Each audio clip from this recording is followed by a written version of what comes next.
momentum breeds more momentum. So I'm a big runner. And so I use this example all the time. I didn't ever say, I'm going to go run a marathon and go do it next week, right? So if this topic felt daunting to you because you don't even have bookkeeping in place, start where you're at. Have you hit a wall when it comes to growing your business? Then welcome to the Wingnut Social podcast, helping home professionals and luxury brands accelerate their success with proven marketing strategies and expert industry practices. Now, here's your host, Darla Powell.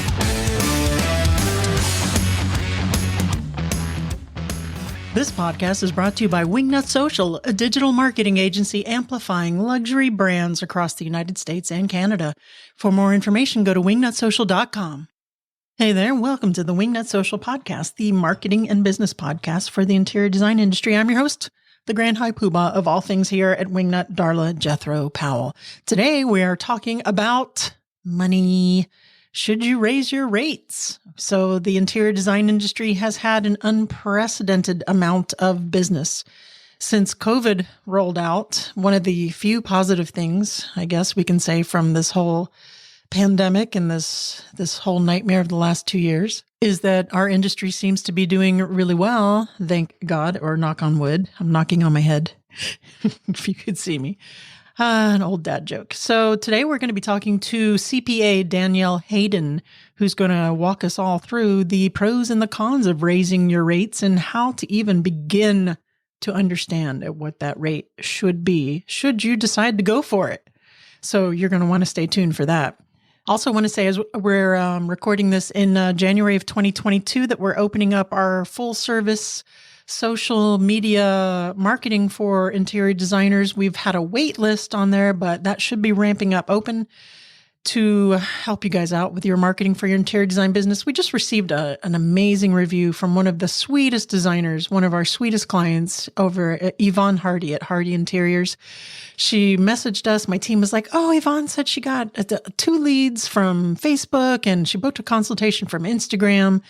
That's the kind of stuff we like to see here at Wingnut. I always get perplexed when I hear people saying they're not getting clients from social media, or industry experts saying that you're not going to get clients from social media, I should say. Okay, because if that's the case, then there's something they're not understanding, or there's something that they're not doing right. Because I'm here to tell you, our clients are here to tell you that the opposite is true. So anyway, wingnutsocial.com, go check that out. Book a chat with me. I'm happy to discuss with you how we can help you. And tell you the good, better, best that we have for interior designers, our social media strategy. We also have search engine optimization, SEO for interior designers, which is super important. Google My Business, making sure your website is showing up when your clients are typing in those keywords. So you're right in front of them. So they send money to you so you can make a living and then some. All right, and speaking of today, I did say I think that we're talking about raising your rates. Should you or shouldn't you? So my conversation today with Danielle Hayden was super. I had a lot of aha moments. So we're going to dive into that. But first, y'all know what time it is. Time for mini news sesh. Yeah. Okay, welcome to the Wingnut Social mini news. Before you freak out and say, hey, that's not Darla. No, I'm not hijacking the podcast. This is Emily Lisi. I am the digital content manager here at Wingnut. You might remember me from past mini newses. Darla is unfortunately out with COVID this week, and you know we are going to get you the mini news session no matter what. So today I am here with Abigail Weideman, our very talented social media manager. And she is going to talk about something that I remember us doing a mini news session on maybe 6 or so months ago, having to do with an Instagram update. Can you tell us a little bit about that, Abby? Yeah, so Instagram is actually in the process of testing a couple of algorithm-free feed options, which is super exciting. So I'm just going to walk you through those. The first one is the home option, and that is how Instagram has been for a while now. That is the algorithm-defined feed option with suggestions, new people to follow, all of the video content, basically everything Instagram wants to push in your face. That is the first option, and that option is called Home, and that is your default mode. So like I said, that's how Instagram's been for a while now. The other 2 options are ones that I'm actually really excited about. And the first one is the following option. So This one is how good old Instagram used to be way back when. And this is where it's only going to show accounts that you follow, free from additional recommendations, and in chronological order. So in reverse timeline order, which I am personally very excited about. And I will be using that form of algorithm. And the third one is favorites, which is unique and something completely new to us. And that is where you can go in and view a list of your favorite accounts based on those that you add to your favorites list. So you can go into the accounts that you're already following and choose your favorites. And that is going to be who you're seeing in your Instagram feed. The one catch for all of this is that the home feed, so the way your Instagram has been, is actually the default mode. So every time you log into Instagram, if you want to view your feed in the following or the favorite structure, you'll actually have to go in and manually choose between those features. Because like I said, the home option is your default. So, that's a little bit annoying. It's just great that Instagram is branching out and giving the users what they want, which is chronological feed order. And they actually plan to officially roll out this update in the first half of 2022. So fingers crossed that we are seeing this soon. Woo, that sounds exciting. Yeah, I know. It's super exciting. Which option do you think you'll be using the most, Emily? I honestly really like the idea of the favorites option. I would love to choose the specific accounts that I particularly like the most, because Instagram thinks they know exactly what I want to see, but do they really know exactly what I want to see?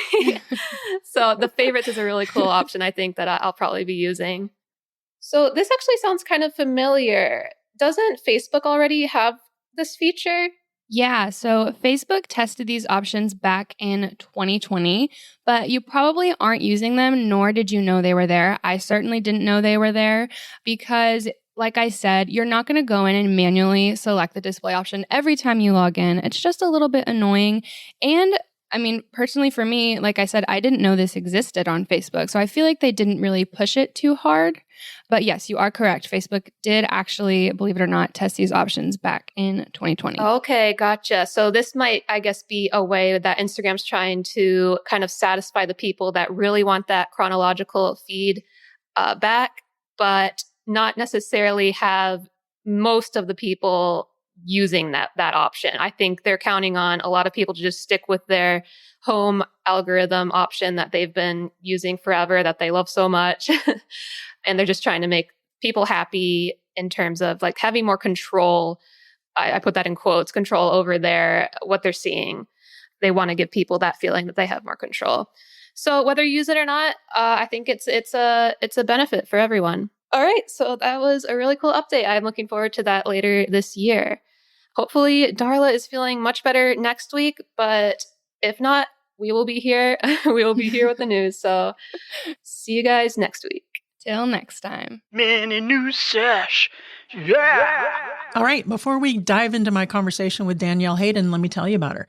She is a reformed corporate CFO who's on a mission to help rule-breaking female entrepreneurs understand their numbers so they can gain the confidence needed to create sustainable profits. After spending 10 plus years in the boardroom as a corporate finance officer, Danielle is now in her sweet spot as the co-owner of Kickstart Accounting, Inc. There, she helps business owners with bookkeeping, financial analysis, and education, and she is the author of the Profit Planner book series. Wingnuts, help me in welcoming Danielle Hayden to the show.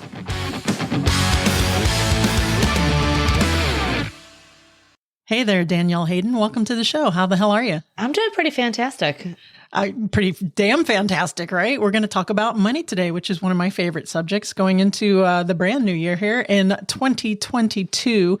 You and I were talking in the green room that interior designers are crazy busy. It's almost an unprecedented time for our business success in the interior design industry. Headaches too. That's another show. Our interior design clients weren't ready for it. They just, it happened so suddenly with the changes of so many people being home and just having record volume that just weren't ready for the growth. And that's okay, right? It's just how do we build these back end processes and catch up with our business growth so that we can continue to ride the wave and set ourselves up for continued success. I love it. So before we dive in and talk about today's subject, which is, are we going to raise our prices? Tell us a little bit about yourself and what makes you an expert in this field, and then we'll dig in. Yeah. So I am the owner of Kickstart Accounting, Inc. I started the firm around 8 years ago. I was working as a CFO for mid-sized companies. So it's chief financial officer, working with the investors and board of directors and having a great time partnering with the management team to grow these businesses and sell them. But what I realized was that I was making the rich rich, and I wanted to take everything I had learned and all the expertise that I had gained from working with these individuals and take that and change the world. You know, I think entrepreneurs have the opportunity to really make an impact in the economy, make an impact in our families, and make an impact in the world. And so I wanted to play my part, right? I wanted to do my part in that change. So I took all of that expertise as a CFO and brought that to entrepreneurship. But what we found was you cannot understand your numbers if you don't have bookkeeping. Yeah. And from experience. Yes. Yeah. And so most business owners do not have experience in bookkeeping, which is fine. But they also don't have the mindset to get themselves the help that they need. And so we have been on a mission to get business owners the help that they need in their bookkeeping so that then we can help them understand the numbers and use them to make better business decisions. So it sounds crazy simple. You know, my passion is helping business owners get on time, accurate bookkeeping. And who knew that, right? That sounds so simple, but it's crazy in my industry. I love it. I love it. The very first hire that I did was bookkeeping, because forget it. They're even with a bookkeeper, wrapping my head sometimes around the financials is a little bit of a mission for her. So, I love it. And I love your why contributing to that, because it is like the entrepreneurs and creators, it's its whole burgeoning thing, right? Or they make the economy for Americans. It's not all just the big bucks and the huge multi-billion dollar corporations. It's super, super important. But today, Danielle, we're going to talk about something, because designers are so busy, they're at capacity, they're pulling out their hair, they can't take on another client. We're going to talk about, is it time to raise your rates for 2022? What that might look like. And the reason that I'm not just saying, yeah, hell yeah, raise your rates. It's a no-brainer. It makes perfect freaking sense. But because this is unprecedented, right? I have a feeling that this is a little bit of a bubble. It can't maintain like this. So I want to dive into the pros and cons of raising your rates as an interior designer, what that can look like for you, and where you even begin to structure that, what that looks like. So if you're game, what are your thoughts on that to dive in? And then we'll just kind of have a conversation. Yeah, let's do it. I think that for the same reason why it's so hard for interior designers to ask for help in bookkeeping and finances is a lot of mindset work, because creatives don't always have the back end business piece of the acumen for it. And it becomes a mindset struggle. And I say this because I want people to know that you're not alone, right? So if you heard price increase and we're like, I don't want to do this, all right? Or even heard that this is an episode about money and said to yourself, I don't want to do this, right? It's normal. It's common. And I encourage you to embrace this with non-judgment for yourself or for other people, because it is so common to have such a mindset struggle around this, and especially raising prices. Now, you made a comment in there, and I think that this is part of the mindset issue, that this could be a bubble, right? And if this is a bubble, the bubble's going to burst. And so I don't want to raise my prices because I'm afraid that I might burst my bubble early. Yeah, I think that's probably going to resonate with people listening out there. Mm-hmm. Yeah. So I think that really contributes to part of the mindset issues behind our pricing. Okay. And honestly, there's no way to know. There is no way to know. And I was listening to, I can't remember what it was. I want to say it's one of my daily meditation apps. And it was about worry. And the paradigm was, do you think worry helps you prepare for things? Even though you can't, prepare for things that aren't going to happen. Is that part of your mindset that you think that worrying is serving you by making you prepared for stuff? You're busy doing something. Yeah, exactly. Yeah, you're doing something. You're thinking about it. You're worrying about it. So I don't think it's productive to worry about it, but I do think it'd be smart to be prepared just in case, right? But that's, again, I don't know if we have time for that in this show. It might be a whole other show. So let's talk about, you're an interior designer out there. You are at capacity. Maybe you aren't charging enough, or maybe you are charging enough. You're profitable, but you have a wait list now. We have clients on our at Wingnut that have wait list until 2023 for interior design. And I'd like to think that they're raising their prices, hiring out. But let's talk about, what do we first start looking at when we are determining, should we raise our prices? I think there's a few things to look at. Let's start with profitability. I think that we forget how much of our time, energy, and expenses go into a single job. And so there's different scenarios, right? You may be on payroll. You might not be, right? You might be an S Corp and on payroll. You might be taking owner's draws. But I really want you to think about your time by project and your average operating expenses per month. So how much time are you spending in your business per month, multiplied by your hourly rate that you are worth, right? Not just paying yourself, but what you are worth, plus any team expenses, right? So if you have a team, assistants, VA, operations manager, bookkeepers, yeah, your attorney, social media, your advertising, maybe you have some paid advertising, hopefully not right now. Maybe you had a big website project, all of the systems, right? All of the operating expenses that you need in order for you to be able to be in business, right? I want you to add all of that up. And this is our break even number, right? This is the goal number that we need to be at in order to break even. And then you could take that and divide that by the number of clients or projects for each month. Starts to give you an idea of your profitability. Now, I want you to determine, what is your goal to pay yourself? Or maybe the goal is for you to not have to be on every job, or to get an additional team member, or to outsource other pieces of your business, i.e. social media, bookkeeping, hiring on a business manager, a VA. So now I want you to think about, what is the goal, right? What is the business that you want to have? And how much would that cost you? In the same exercise, now, how many clients do I need to take on in order to be able to hit those numbers? This is an exercise, right? Like you could go grab a piece of paper right now or an Excel spreadsheet and start adding up these numbers, because this is going to tell you if it's time to raise my prices. If I can't see any more clients and I am at capacity, I am never going to be more profitable.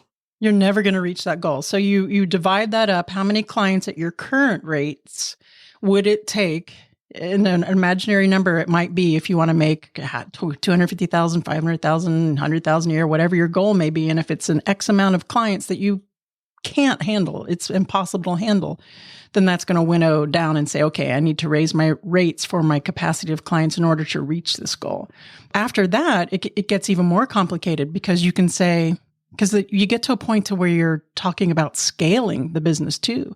And you have to be, I think, reasonable with your goals too. And to correct me if this is another mindset thing, I was saying, if I want to make $250,000 a year for myself, it's X amount of clients. Even if I raise my rates to this X amount that I think the market will bear, I probably would need to scale and hire out, or hire somebody to carry X amount of clients. There's a lot of thinking that goes into that. There is. And, and so this is why people are so scared of money. And I get it.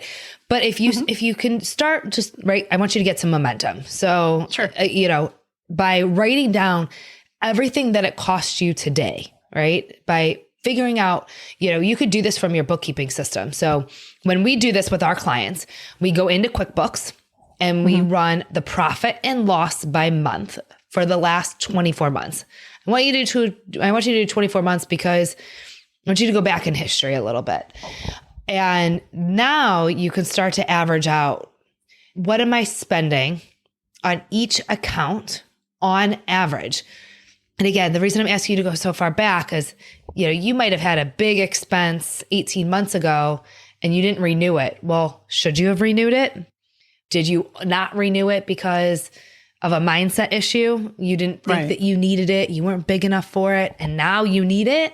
Or are you paying for things today that you don't actually need? So I want you to go account by account and average out what you need to spend each month in order to keep your business moving forward today, right? So this is looking at history to figure out where you're at today. So that's the first exercise. And if you have an accounting system, that report makes it really, really easy to look back in time and figure out what those averages are. The second exercise, that's when we start talking about scalability, right? Because now we're talking about our goals, and we're talking about how much do I want to pay myself as a business owner? Who do I want to hire, right? Where do I want support in my business? And if your answer is, I do not want to lead a team, right? Right. So that puts a capacity on there, right? So it does, yeah. If your mindset is, I want to spend all of my time being a designer and I do not want to spend my time leading a team, then you have a cap on how many clients you can see per month or per quarter. And that is a clear way to be able to show you how you need to raise your prices in order to be able to hit the goals for you personally and where you want to be in terms of your salary. It's January. You know what that means. The holidays are in our rear view mirror, but clients are going to start coming out of the woodwork and resuming their design projects or starting the new design projects that they were putting off. And now you have to ask yourself, is your ideal client going to find you when they're searching on the Googles and entering in those keywords? Is your website ready and optimized for SEO so you pop up in their search results? When they type in interior designer, Chicago, who's it going to be? Who's going to come up on that first page or in the beginning of that search? So you even have a shot, right? If your answers are no, then you're leaving money on the table, or even worse, just writing a check over to your competition who does have all their SEO ducks in a row. So what you're going to want to do is head on over to wingnutsocial.com to set up a chat with me to discuss getting SEO services for your interior design firm today. It makes a huge difference, especially local SEO. If you're looking for your ideal client in your local market, girl or guy, I should say, we do have men listeners, you need to get your SEO game on point. So head on over to wingnutsocial.com. Check us out. Check out the case studies there at the top of that nav. Check out what we're able to do for our clients and click contact me or let's chat or something like that on the website. And we'll be happy to help you out. Again, that's wingnutsocial.com. I think that there are two types of designers. There are those designers who that's all I want to do. I want to put my head down. I want to design. I want to create. That's what I love. That's my happiness. And then your hourly is going to be a lot. And then there's designers like, I just want to be the face of the business. I want to do big picture. I want to lead a team. I really want them to be more hands-on with the clients. And I think that is important to figure out what it is that's going to make you happy. And from learning the hard way, not what other people expect you to do. Ooh. What's truly going to make you happy. So let me ask you, Danielle, once you've done these reports and you see, okay, the business is this much profitable, or I have this much in margins each year, is there a rule of thumb with how much of a percentage of the profit the principal or the owner should pay themselves, or is it just anything goes? Oh, that's a good question. So I hate these words. It depends.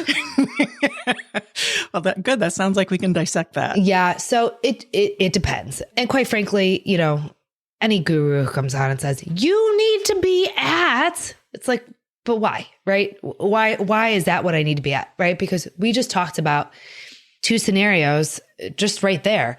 If my goal is to employ other people, right? Because I want more of a lifestyle business and I want to be able to travel or work less, or I just want to really sit and be the visionary of the business and really lead the team, then today your profitability, your take home as a business owner might not be as high. Because if you just made that decision in 2022, then you haven't ramped up your business enough. You haven't raised your prices enough to support your staff plus your salary as a visionary. Right. And then it might be, where are you in your business, right? So maybe I decided 2 years ago that I wanted to build out a team and I wanted to be the visionary. Well, that means I'm further along in my journey, right? I've probably raised my prices already. I know what I need to raise my prices to in order to be able to pay my staff, my operating expenses, plus my salary as a business owner. And I've been working on this for 2 years, right? So I've been raising my prices slowly. I've been looking at this analysis. So I'm further ahead along this. So I might be taking home more in my take home. And then we could do your other scenario where you're a designer who wants to be heads down designing. And I'm saying these scenarios with zero judgment, right? Like, sure, of course. Yeah. Yeah. That's what makes, people interesting is different. That's Yeah. what my mother used to say, that's what makes horse races. If everybody were the same, you'd have nobody to bet on. Yeah, there you go. I like that. Thanks, Mama. Yeah, we all came into business differently. And you might have thought you only ever wanted to be a designer. And then 5 years in, 8 years in, suddenly you're like, wow, I actually am enjoying leading my small team. What if I added on? And you are experimenting with that. And what you thought you enjoyed is different than what you actually enjoy in your business. So it's going to change, right? So that's all right as well. But for that person who's designer, heads down, low team, low operating expenses, you can take home more as a designer because you're not having to pay those people and you're not having to work in those costs. True. Right. Less stress too. A lot less stress and having to be responsible for other team members and payroll and all that. So that's a really good point. And I want to kind of go back a little bit to what you're talking about, supporting yourself as the visionary, which is an excellent point.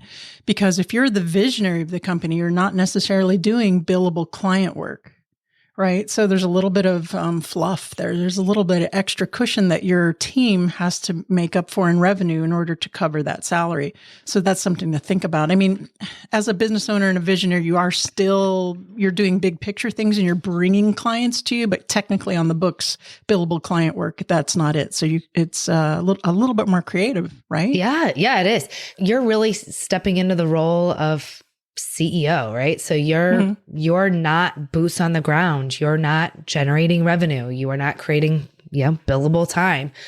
So you're kind of a corporate-y term, but I'm going to throw it out here. Sure. You're what we call overhead. So I know. Womp womp. You're the CEO, your finance people, your assistant, your operations manager. All of these people are your overhead.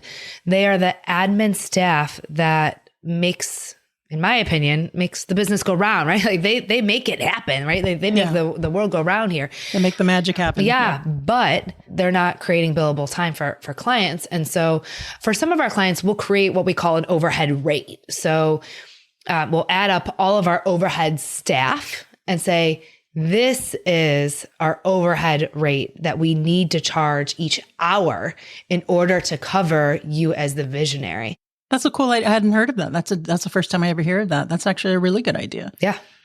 I love that because, you have to account for it, right? So for my team at Wingnut and for Darla Powell Interiors, when I was doing the design full time, we had Harvest, which was a time tracker, and all my team would track their time, but I was just kind of like floating in the ether. But I guess it's if you actually have a category there for overhead, probably you shouldn't float in the ether. You should probably you're considered overhead. So when we structure our chart of accounts, accounting word, when we structure our profit and loss statement for our clients, we specifically look at that payroll because these metrics need to be laid out so that you can do this type of analysis. So you want to have categorized your staff members who are billable, and then your staff members who are your admin staff, your overhead staff.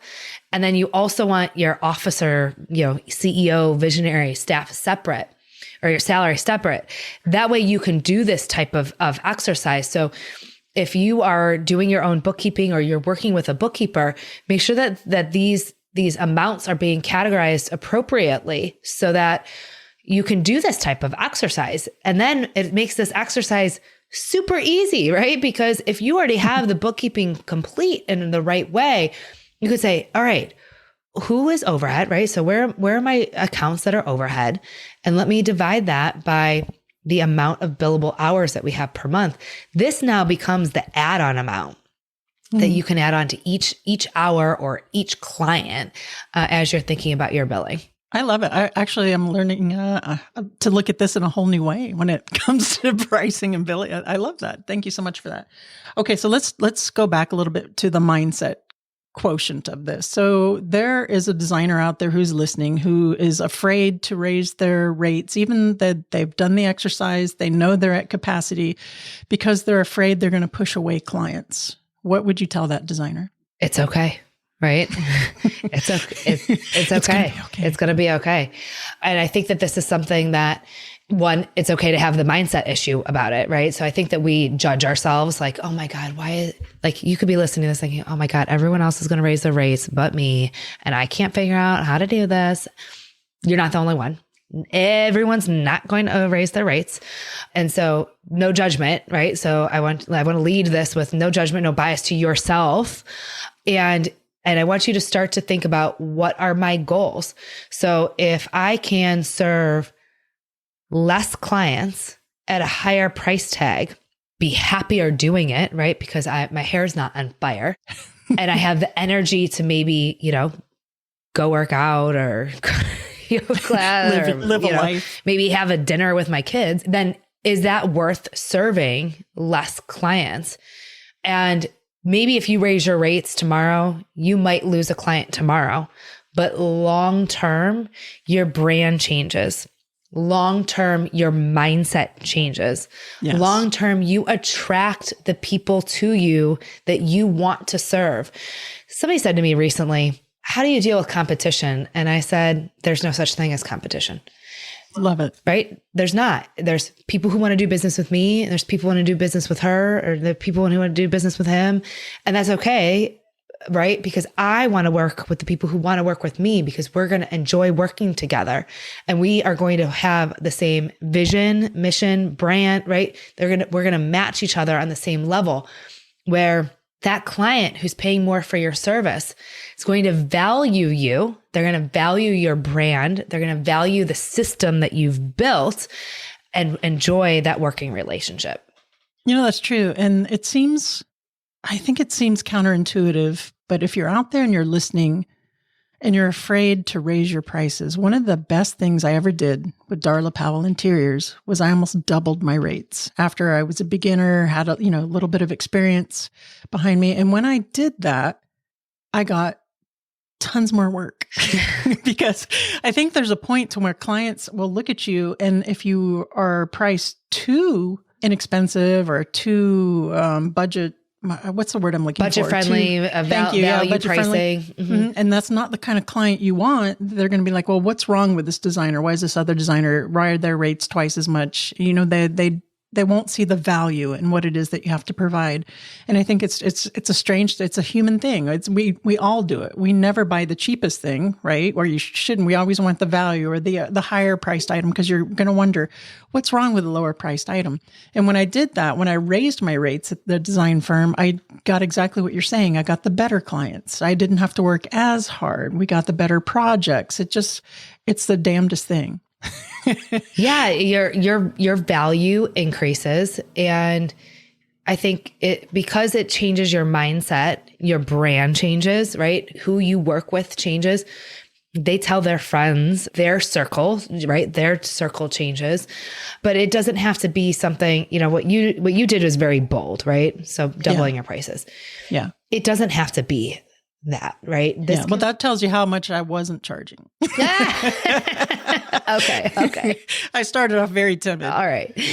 But you can play with it. And so what I love about business is that there's no such thing as failure, right? There's just learning and growing. And that's why I love the numbers so much in business, because the numbers are they're a tool in the tool belt. They're a resource. They're something that we can use in order to be able to learn and grow as a business owner. And so you can double them. You can double your prices and see how that goes. You can slowly, right? So you can slowly play with different price points. I think we can all agree as established business owners, we're not charging the same prices as we did at day one. We don't have the same packages we did at day one. We learned and we grew. But if you're not taking the time as a business owner to take a step back and review those numbers, you're not learning the lesson. So I want you to raise the prices. And then I want you to review the numbers at the end of each month and say, what worked, what didn't work, right? So how many leads did I lose, right? How many did I not sign compared to prior month? And so by tracking those numbers, you're learning the lesson, and then you can pivot again. You can make another change. Yeah, I love it. And I love the way you broke it down. And if you're out there scratching your head, or if you're driving and you can't take notes, just go to wingnutsocial.com/podcast. We'll break this all down in the show notes the way you spelled it out. Danielle, is there anything I forgot to ask you that you think that the listeners need to hear on this subject before we get into the What Up Wingnut round? I think momentum breeds more momentum. So I'm a big runner. And so I use this example all the time.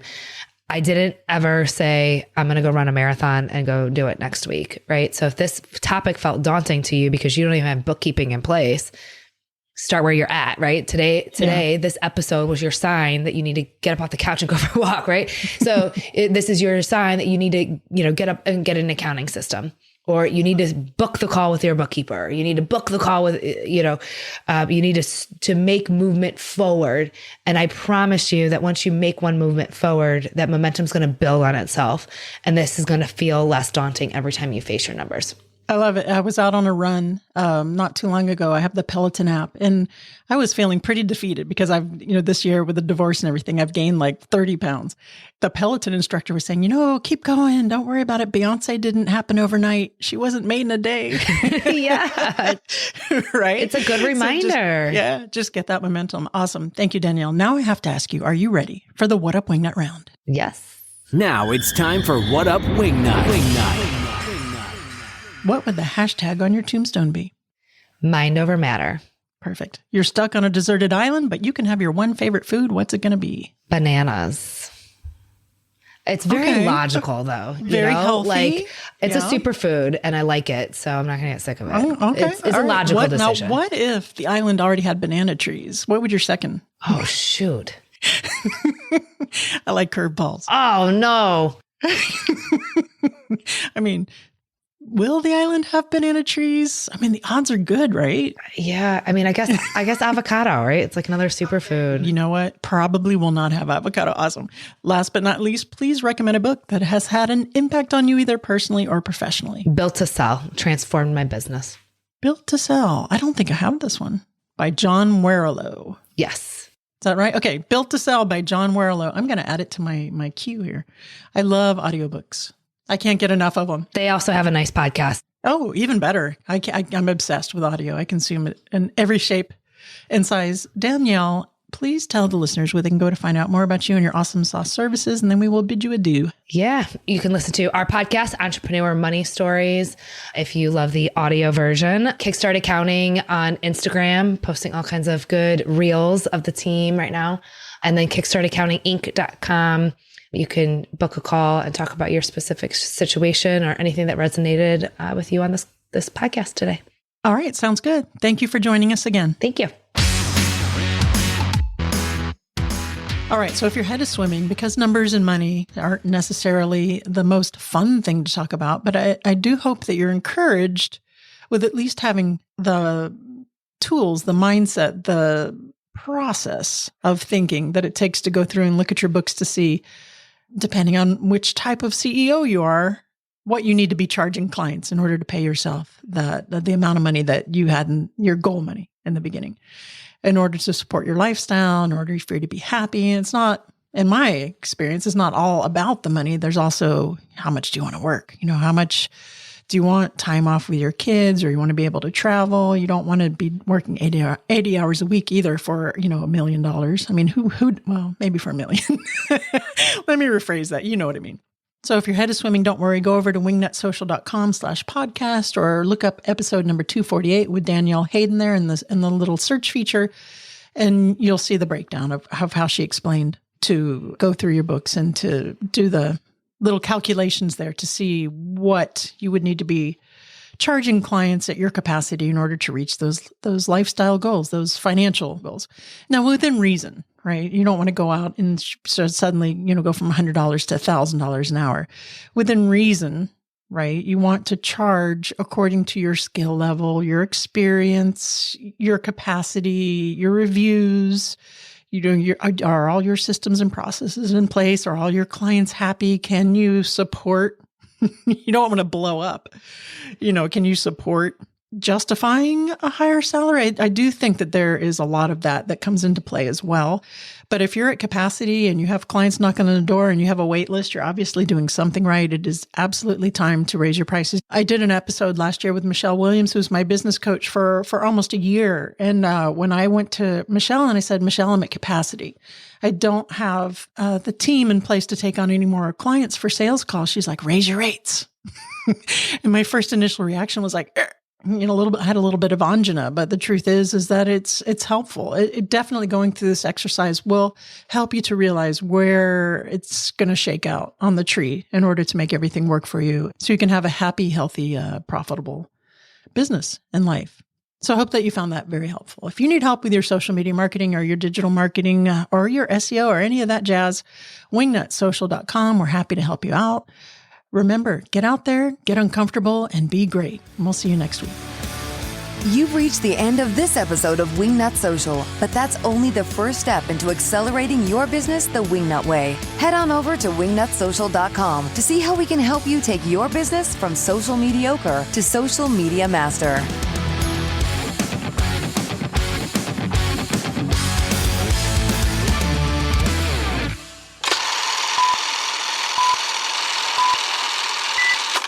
Beep, beep, beep, beep.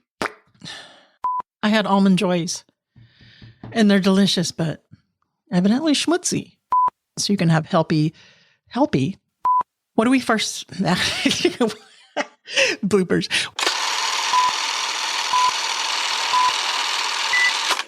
Good boy, Mango.